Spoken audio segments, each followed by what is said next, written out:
Assalamualaikum warahmatullahi wabarakatuh. Sebelum kita mulai pembelajaran kali ini, marilah kita baca basmalah. Semoga diberi kemudahan, keberkahan dalam pembelajaran kali ini. Bismillahirrahmanirrahim. Oke, langsung kita lanjutkan pembelajaran dari minggu kemarin, yaitu proses penyusunan peraturan perundang-undangan. Landasan umum pembentukan peraturan perundang-undangan nasional dapat dibedakan menjadi 4. Yang pertama adalah landasan filosofis. Landasan filosofis dalam pembentukan peraturan perundang-undangan nasional berkaitan dengan ideologi negara, yaitu Pancasila sebagai falsafah bangsa. Dalam UUD, dalam Undang-Undang Nomor 12 Tahun 2011 tentang pembentukan peraturan perundang-undangan ditegaskan bahwa Pancasila merupakan sumber dari segala sumber hukum negara. Yang kedua yaitu landasan formal konstitusional atau landasan yuridis, yaitu pembentukan peraturan perundang-undangan nasional adalah UUD 1945. Contohnya dalam landasan ini, yang pertama pembentukan undang-undang ditegaskan dalam UUD 45 pasal 5 ayat 1, pasal 20 ayat 1 sampai 5 dan pasal 21. Yang kedua, pembentukan peraturan pemerintah pengganti undang-undang atau Perpu ditegaskan dalam UUD 45 pasal 22. Yang ketiga, pembentukan peraturan pemerintah ditegaskan dalam UUD 1945 pasal 5 ayat 2. Yang keempat, pembentukan peraturan presiden ditegaskan dalam UUD 45 pasal 4 ayat 1. Yang kelima, pembentukan peraturan daerah ditegaskan dalam UUD 45 pasal 18 ayat 6. Yang keenam, perubahan UUD ditegaskan dalam UUD 1945 pasal 37 ayat 1 sampai 4. Selain UUD 1945, landasan yuridis pembentukan peraturan perundang-undangan nasional didasarkan pada Undang-Undang Nomor 12 Tahun 2011 tentang pembentukan peraturan perundang-undangan. Oke, kemudian landasan politis. Landasan politis dalam pembentukan peraturan perundang-undangan nasional adalah setiap kebijakan yang dianut pemerintah di bidang perundang-undangan. Dan yang keempat, landasan sosiologis, yaitu peraturan perundang-undangan yang dibuat harus berkaitan dengan kondisi atau kenyataan yang tumbuh dan hidup di masyarakat. Undang-Undang Dasar Negara Republik Indonesia tahun 1945.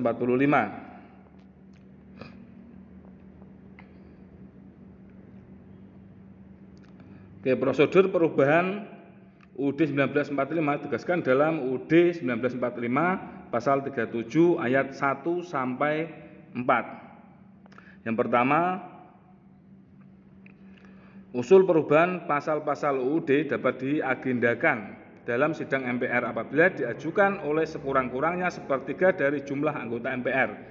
Yang kedua, setiap usul perubahan pasal-pasal UUD diajukan secara tertulis dan ditunjukkan dengan jelas bagian yang diusulkan untuk diubah beserta alasannya.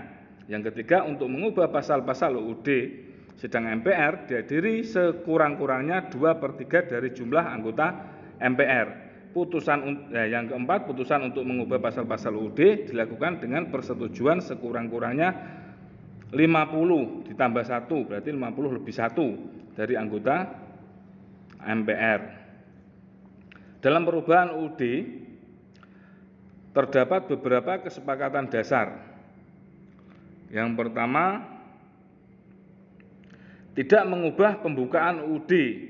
Yang kedua, tetap mempertahankan NKRI. Yang ketiga, mempertegas sistem pemerintahan presidensial. Yang keempat, penjelasan UUD Negara Republik Indonesia tahun 1945 yang memuat hal-hal bersifat normatif atau hukum akan dimasukkan ke dalam pasal-pasal. Dan yang terakhir, yang kelima, melakukan perubahan dengan cara adendum, artinya menambah pasal perubahan tanpa menghilangkan pasal sebelumnya. Tujuan perubahan bersifat adendum ini untuk kepentingan bukti sejarah. Kemudian ketetapan Majelis Permusyawaratan Rakyat, yaitu putusan majelis yang memiliki kekuatan hukum mengikat ke dalam dan keluar. Mengikat ke dalam berarti mengikat kepada seluruh anggota majelis, sedangkan mengikat keluar berarti setiap warga negara, lembaga masyarakat, dan lembaga negara terikat oleh ketetapan MPR. Ketetapan MPR RI nomor 1. MPR garing 2003 pasal 2 menegaskan beberapa ketetapan MPRS dan MPR yang masih berlaku. Yang pertama, ketetapan MPRS RI nomor 25 MPRS garing 1966 tentang pembubaran Partai Komunis Indonesia atau PKI, penyataan sebagai organisasi terlarang di seluruh wilayah NKRI bagi PKI dan larangan setiap kegiatan untuk penyebarluasan atau mengembangkan paham atau ajaran komunisme atau marxisme dan leninisme. Yang kedua, ketetapan MPR RI nomor 16 garing MPR garing 1998 tentang politik ekonomi dalam rangka demokrasi ekonomi. Dan yang ketiga, ketetapan MPR RI nomor 5 garing MPR garing 1999 tentang penentuan pendapat di Timor Timur. Dalam proses penyusunan ketetapan MPR dilakukan dalam 4 pembicaraan yang dimaksud, yaitu yang pertama pembicaraan tingkat 1, penyusunan rantap dan rantus dalam badan pekerja MPR. Yang kedua pembicaraan tingkat 2, yaitu pembahasan dalam rapat paripurna MPR. Kemudian pembicaraan tingkat 3 yaitu pembahasan dalam rapat komisi atau panitia ad hoc MPR. Yang keempat pembicaraan tingkat 4, yaitu pengambilan keputusan dalam rapat paripurna MPR. Oke, dan yang ketiga undang-undang dan peraturan pemerintah pengganti undang-undang. Undang-undang adalah peraturan perundang-undangan yang dibentuk oleh DPR dengan persetujuan bersama Presiden. Peraturan pemerintah pengganti undang-undang adalah peraturan yang ditetapkan oleh Presiden dalam hal ikhwal kepentingan yang memaksa. Undang-undang dan peraturan pemerintah pengganti undang-undang memiliki kedudukan yang sederajat. DPR merupakan lembaga negara yang memegang kekuasaan membentuk undang-undang berdasarkan pasal 20 ayat 1 UUD Negara Republik Indonesia tahun 1945. Namun, kekuasaan ini harus dengan persetujuan Presiden. 8. Pembentukan undang-undang dan peraturan pemerintah pengganti undang-undang, yaitu yang pertama adalah perencanaan.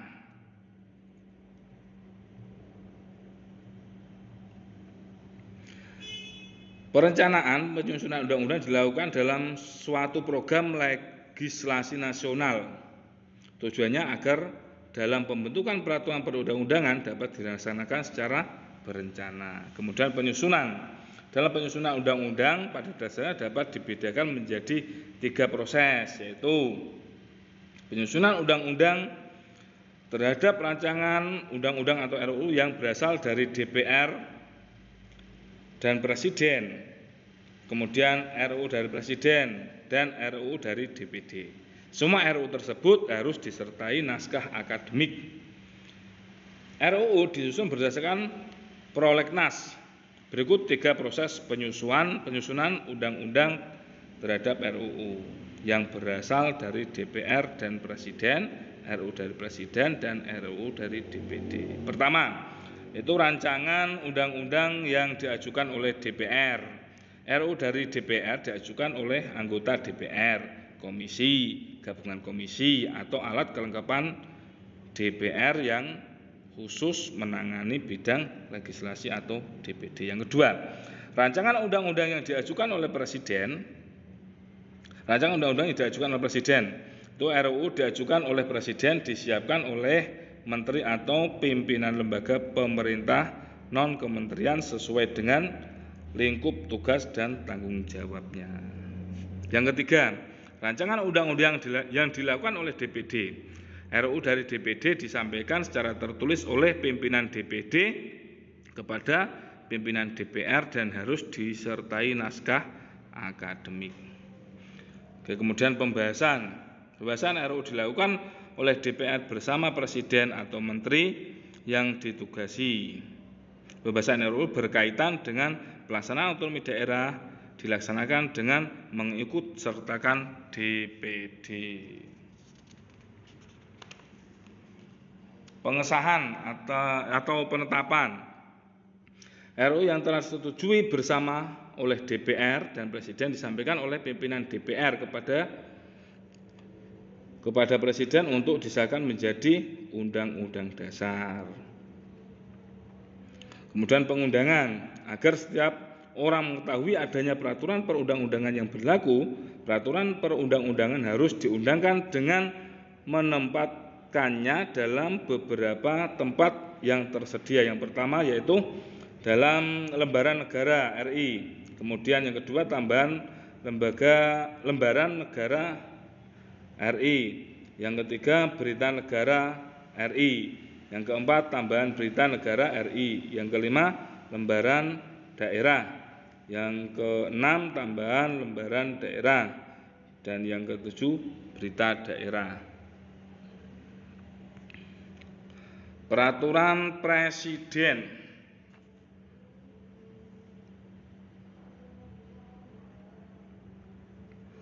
Peraturan Presiden adalah peraturan perundang-undangan yang ditetapkan oleh Presiden untuk menjalankan perintah peraturan perundang-undangan yang lebih tinggi atau dalam penyelenggaraan kekuasaan pemerintahan. Proses penyusunan peraturan Presiden ditegaskan dalam pasal 55 UU nomor 12 tahun 2011 yaitu sebagai berikut. Yang pertama perencanaan. Perencanaan peraturan Presiden dilakukan dalam suatu program penyusunan peraturan Presiden. Yang kedua penyusunan. Proses penyusunan peraturan Presiden Perpres sama persis dengan proses penyusunan PP. Dalam penyusunan rancangan Presiden diawali dengan pembentukan panitia antar kementerian dan atau lembaga pemerintah non kementerian oleh pemrakarsa. Proses berikutnya dilakukan pengharmonisasian, pembulatan, dan pemantapan konsepsi rancangan PP dan Perpres dikoordinasikan oleh menteri yang menyelenggarakan urusan pemerintahan di bidang hukum, yaitu yang pertama pembahasan, kedua pengesahan atau penetapan, dan yang kelima pengundangan. Berikutnya peraturan daerah atau provinsi, daerah provinsi dan kabupaten kota. Peraturan daerah atau Perda provinsi adalah peraturan perundang-undangan yang dibentuk oleh DPRD provinsi dengan persetujuan bersama gubernur. Adapun peraturan daerah kabupaten atau kota adalah peraturan perundang-undangan yang dibentuk oleh DPRD kabupaten kota dengan persetujuan bupati atau wali kota. Tahapan peraturan daerah provinsi maupun kota kabupaten. Yang pertama yaitu perencanaan. Penyusunan peraturan daerah dilakukan dalam suatu program legislasi daerah atau Prolegda. Prolegda yaitu instrumen perencanaan pembentukan produk hukum daerah yang disusun secara terencana, terpadu, dan sistematis. Penyusunan prolegda baik provinsi maupun kabupaten didasarkan atas beberapa hal. Yang pertama, perintah peraturan perundang-undangan yang lebih tinggi. Yang kedua, rencana pembangunan daerah. Yang ketiga, penyelenggaraan otonomi daerah dan tugas pembantuan. Dan yang keempat, aspirasi daerah. Oke, kita lanjutkan ke dalam keadaan tertentu, yaitu DPRD dan kepala daerah dapat mengajukan rancangan peraturan daerah provinsi di luar prolegda provinsi, yaitu sebagai berikut. Yang pertama, untuk mengatasi keadaan luar biasa, keadaan konflik atau bencana alam. Yang kedua, akibat bekerjasama dengan pihak lain. Dan yang ketiga, keadaan lain yang bersifat urgensi dan dapat persetujuan bersama kelengkapan DPRD. Oke. Tahapan yang kedua yaitu penyusunan. Ketentuan dalam penyusunan peraturan Perda, baik peraturan daerah provinsi maupun kota, kabupaten. Yang pertama, Raperda harus disertai dengan penjelasan atau keterangan dan atau naskah akademik. Yang kedua, rancangan peraturan Perda dapat diajukan oleh anggota komisi, gabungan komisi, atau alat kelengkapan DPRD yang khusus menangani bidang legislatif. Yang ketiga, rancangan peraturan daerah yang telah disiapkan oleh DPRD kota maupun provinsi disampaikan dengan surat pimpinan DPRD kepada kepala daerah, yaitu gubernur ataupun bupati, wali kota. Oke, yang keempat, raperda yang telah disiapkan oleh kepala daerah, gubernur maupun bupati wali kota disampaikan dengan surat pengantar kepala daerah kepada pimpinan DPRD provinsi ataupun kota, kabupaten. Yang kelima, apabila dalam sidang DPRD dan kepala daerah menyampaikan rancangan peraturan daerah mengenai materi yang sama yang dibahas rancangan peraturan daerah yang disampaikan oleh DPRD dan rancangan peraturan daerah yang disampaikan oleh kepala daerah digunakan sebagai bahan untuk dipersidangkan. Oke, kemudian tahapan pembahasan. Mekanisme pembahasan peraturan daerah provinsi maupun kota pada dasarnya sama dengan mekanisme pembahasan RUU. Hanya ada sedikit perbedaannya, yaitu terletak pada pihak-pihak yang berwenang untuk membahasnya. Pembahasan rancangan peraturan daerah provinsi maupun rancangan peraturan daerah kabupaten kota dilakukan melalui dua tingkat, yaitu yang pertama, yaitu pembahasan dalam rapat komisi atau panitia atau badan atau rapat alat kelengkapan DPRD. Yang kedua atau tingkat kedua yaitu rapat paripurna. Rancangan peraturan daerah dapat ditarik kembali sebelum dibahas bersama oleh Dewan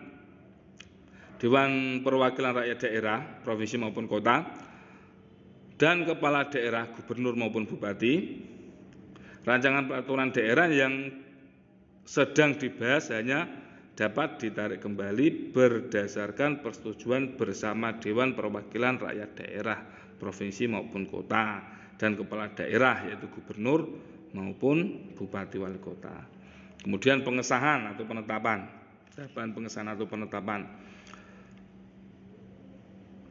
Pengesahan atau penetapan peraturan daerah dilakukan oleh kepala daerah setelah mendapatkan persetujuan bersama DPRD provinsi atau kabupaten kota dan kepala daerah gubernur maupun bupati atau wali kota. Yang terakhir, tahapan terakhir yaitu pengundangan. Peraturan daerah provinsi dan peraturan daerah kabupaten kota diundangkan dalam lembaran daerah. Peraturan gubernur dan peraturan bupati wali kota diundangkan dalam berita daerah. Pengundangan peraturan daerah dilakukan oleh sekretaris daerah. Peraturan daerah provinsi dan peraturan daerah kabupaten kota mulai berlaku dan mempunyai kekuatan mengikat pada tanggal diundangkan kecuali ditentukan lain dalam peraturan daerah yang bersangkutan. Oke, kita akhiri pembelajaran pada hari ini dengan bacaan hamdalah. Alhamdulillahirabbil alamin.